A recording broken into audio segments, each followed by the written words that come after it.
మీ తెలుగుదేశం ఎంపీని చావగొడితే మీకు పౌరుషం వచ్చిందో లేదో తెలియదు, కానీ ముఖ్యమంత్రిగా చంద్రబాబు నాయుడు గారు చెప్తున్నాను, మీ ఎంపీని పార్లమెంటులో చితగ్గొడితే మీకు పౌరుషం వచ్చిందో లేదో నాకు తెలియదు, చీ కొడితే మీకు పౌరుషం వచ్చిందో లేదో నాకు తెలియదు, కానీ సాటి తెలుగువాడిగా నాకు కడుపు మండింది. కేంద్రాన్ని నిలదీయాలి, కడుపు మండి ఆవేదనతోటి. అందుకని జనసేన పార్టీ పెట్టాను. ఒక్క రాష్ట్రం విడగొట్టినందుకే కాదు, అరే మీరు సంరక్షించాల్సిన వ్యవస్థ కేంద్ర ప్రభుత్వం.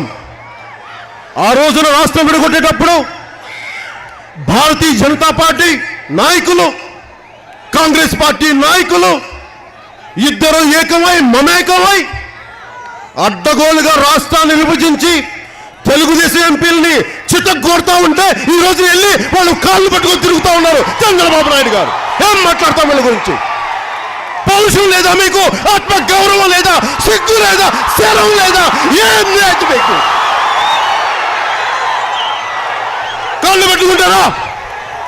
అరే మా అన్న కాంగ్రెస్ ఉంటే కాదులు వస్తే మీరు కాంగ్రెస్ కాళ్ళు పట్టుకుంటే సిగ్గు ఉండాలి మీకు, సిగ్గు ఉండాలి మీకు. సామాన్యుని రాజకీయం భరించమని చెప్పండి. జగన్ సామాన్యుడు రాజకీయం చేస్తే ఇలాగే ఉంటది. వ్యూహాలు వేస్తాం, పత్తులు పెట్టుకుంటాం, నీ కోటలు బద్దల కొడతాం. అలాగే నాకు గాని జనసేన పార్టీకి గాని సలహాలు సూచనలు అవసరం లేదు. సలహాలు సూచనలు ఇచ్చేవాళ్ళు అక్కర్లేదు. యుద్ధం చేసేవాళ్ళు కావాలి. కొత్త రక్తంతో, కుత్తలాడే రక్తంతో, గుండెలు చరించుకునే యువ రక్తం కావాలి. దాష్టికాన్ని నిలబడే యువకులు కావాలి. కత్తులు పట్టుకునే వీర మహిళలు కావాలి. అంతేగాని నాకు సలహాలు ఇచ్చేవాళ్ళు, మీకు తెలుసా జగన్ ఎలాంటి వాడో? సొంత బాబాయినే మర్డర్ చేయించిన వాడు, సొంత చెల్లినే గోడకేసి కొట్టిన వాడు. మీరు చెప్తారు నాకు సలహాలు సూచనలు. ఎవరితో యుద్ధం చేస్తున్నానో నాకు తెలుసు. జగన్ లాంటి దాష్టీకుడు, దుర్మార్గుడు యుద్ధం చేస్తేనే తగ్గుతాడు, యుద్ధంతో కూలగొడితేనే కింద కూర్చుంటాడు. మర్చిపోకుండా నాకు సలహాలు సూచనలు ఇచ్చే వాళ్ళకి. అలాగే మనకు కూడా పోల్ మేనేజ్మెంట్ తెలుసా? ఆర్గనైజేషన్ బలం ఉందా? సంస్థాగతంగా పాతికిపోయిన తెలుగుదేశం పార్టీలతోటి మనం పోటీ పడగలమా?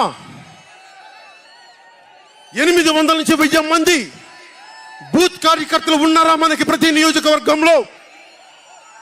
1000 మందికి 50 రోజులు ఎంతో కొంత డబ్బులు ఇస్తూ భోజనాలు పెట్టే సత్తా మన నాయకత్వాలకు ఉందా? మన నాయకత్వం ఇంకా ఎదుగుతూ ఉంది. వెయిట్ చేయాలి.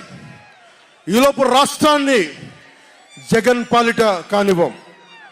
జన సైనికులు సిద్ధంగా ఉన్నా, ప్రజలు మన వైపు ఉన్నా, ప్రతి ఒక్కరిని ఓట్లకు తీసుకొచ్చే నాయకత్వం ఇంకా సిద్ధంగా ఉందా జనసేన పార్టీకి? మనందరం ఆలోచించుకోవాలి.